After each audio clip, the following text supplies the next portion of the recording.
মৌলানা সাদ সাহেব বলছেন নবী গুনাহ করেন। শুধু সাইয়্যিদুল মুরসালিন সাইয়্যিদুন নবী মুহাম্মদুর রাসূলুল্লাহ সাল্লাল্লাহু আলাইহি সাল্লাম সম্পর্কে বলেছেন, রাসূল সাল্লাল্লাহু আলাইহি সাল্লাম যতগুলি বিয়ে করেছেন সমস্ত বিয়াতে হুজুর আকরাম সাল্লাল্লাহু আলাইহি সাল্লাম খিজুর দিয়া উলিমা করেছেন। শুধুমাত্র জয়নব রাদিয়াল্লাহু তাআলা আনহুকে বিয়ে করার সময় আল্লাহর নবী গোশত আর রুটি দিয়া তিনি উলিমা করেছিলেন। এটা নবী ভুল করছেন। নাউজুবিল্লাহ। দেখেন ডাইনি বামে তাকে দেখেন, কেউ যদি নাউজুবিল্লাহ না কয় মনে করবেন এই দলের লোক। নাউজুবিল্লাহ জোরে কান, আরো জোরে কান। হযরতে মূসা আলাইহিস সালাম কালিমুল্লাহ তাওরীত কিতাব আনার জন্য গিয়েছেন, আল্লাহ পাকের সঙ্গে কথাবার্তা বলতেছেন। মূসা আলাইহিস সালামকে আল্লাহ পাক 30 দিনের জন্য রাখছিলেন, 30 দিন থাকার জন্য নিয়ত করে গেছিলেন। আল্লাহ তাবারক ওয়া তাআলার হুকুমে মূসা আলাইহিস সালাম আরো 10 দিন বেশি সেখানে রইছেন। হযরতে মূসা আলাইহিস সালাম সম্পর্কে মাওলানা সাদ বলছে 10 দিন বেশি সেখানে থাকছেন। 40 দিন কিতাব আনার জন্য যাইয়া ওই জায়গায় থাকার কারণে 5,56,000 উম্মত তার গুমরা হয়ে গেছে। মূসা আলাইহিস সালাম ক্ষমা যোগ্য ভুল করেছেন। মৌলানা সাদ সাহেব বলছেন ক্যামেরাওয়ালা মোবাইল পকেটে নিয়ে যদি কোনো ব্যক্তি নামাজ পড়ে নামাজ হবে না, হারাম। এইটা কি মোবাইল?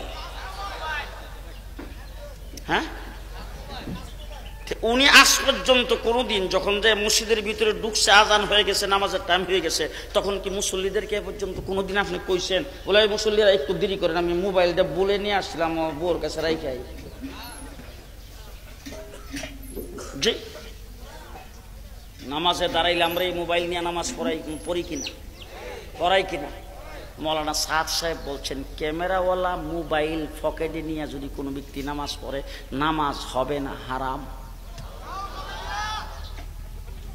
আর মৌলানা সাদ বলে কোরআন শরীফ না বুঝা পড়লে কবিরা গুনাহ, না বুঝা পড়ে কোনো লাভ নাই। মৌলানা সাদ বলছেন আল্লাহ হেদায়েতের মালিক না। যদি আল্লাহ পাক হেদায়েতের মালিক হইতেন তাইলে আল্লাহ নবী পাঠাইতেন না। মুহাম্মদুর রাসূলুল্লাহ, কথা সংক্ষেপে বলতেছি, বিস্তারিত বলার সময় নাই।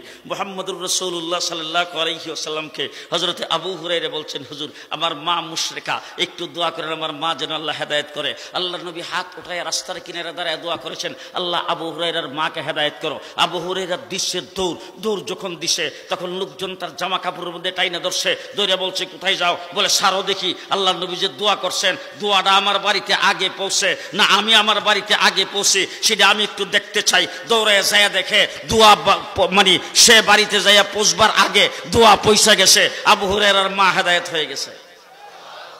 রাসূলুল্লাহ সাল্লাল্লাহু আলাইহি সাল্লাম দাঁড়ে আরকামে বসে দোয়া করেছেন। হযরত ওমর ইবনুল খাত্তাবকে আল্লাহ হেদায়েত করায়া মুসলমান বানায়া ইমানদার বানায়া আল্লাহর নবীর দরবারে প্রেরণ করে দিয়েছেন। ইয়ামান থেকে হযরতে আবু হুরায়রাকে আল্লাহ পাক প্রেরণ করে দিয়েছেন। হাবশা থেকে হযরতে বেলালকে আল্লাহ পাক প্রেরণ করে দিয়েছেন। পারস্য থেকে সালমানকে আল্লাহ পাক প্রেরণ করে দিয়েছেন। কিন্তু আল্লাহর নবীর আপন চাচা যিনি রাসূলকে গোসল করিয়েছেন, জীবনে কতবার তার ঠিক নাই, হুজুরকে খানা খাওয়াইছেন, হুজুরকে নাস্তা খাওয়াইছেন, হুজুরকে মাথায় হাত দিয়ে আদর করেছেন, আঙ্গুলে ধরে ধরে হাঁটাইছেন, হুজুরকে কুলি নিয়েছেন, হুজুরকে ঘুম পাড়াইছেন। আমার নবী মুহাম্মদুর রাসূলুল্লাহ সাল্লাল্লাহু আলাইহি সাল্লামকে লালন পালন যে চাচা করেছেন আবু তালেব, রাসূল সাল্লাল্লাহু আলাইহি ওয়াসাল্লাম চেষ্টা করতে করতে সর্বশেষ মৃত্যুর আগ মুহূর্তে যাইয়া রাসূল মাথার কাছে বসছে, বৈশা তারপরে হুজুর দেখছে, অন্যরা এদিক সেদিক তাকায় আছে, রাসূল কানের কাছে মুখটা নিয়ে বলছেন, চাচা আর কেউ জানবে না, জানতেও হবে না, শুনতেও হবে না, সাক্ষী প্রমাণের কোনো প্রয়োজন নাই, আপনি শুধু আমার কানের মধ্যে মুখটা লাগিয়ে বলবেন লা ইলাহা ইল্লাল্লাহ। এইটুক যদি আমার কানের মধ্যে মুখটা লাগিয়ে বলেন আমি শুধু শুনবো, হাসরের ময়দানে যাইয়া আল্লাহর দরবারে সুপারিশ করে আমি আপনাকে জান্নাতে নিয়ে যাব। এইটুক পর্যন্ত চাচা কবুল। আপনাদেরকে জিজ্ঞেস করতে চাই হেদায়েতের মালিক কে? হেদায়েতের মালিক কে? কোরআন শরীফের ভিতরে আল্লাহ পাক পরিষ্কার বলেছেন, ইন্নাকা লা তাহদি মান আহবাবতা ওয়ালাকিন্নাল্লাহ ইয়াহদি মান ইয়াশা। হেদায়েতের মালিক হলো আল্লাহ। মাওলানা সাদ বলছেন আল্লাহ হেদায়েতের মালিক না। যদি আল্লাহ পাক হেদায়েতের মালিক হইতেন তাইলে আল্লাহ নবী পাঠাইতেন না। আমি জিজ্ঞেস করতে চাই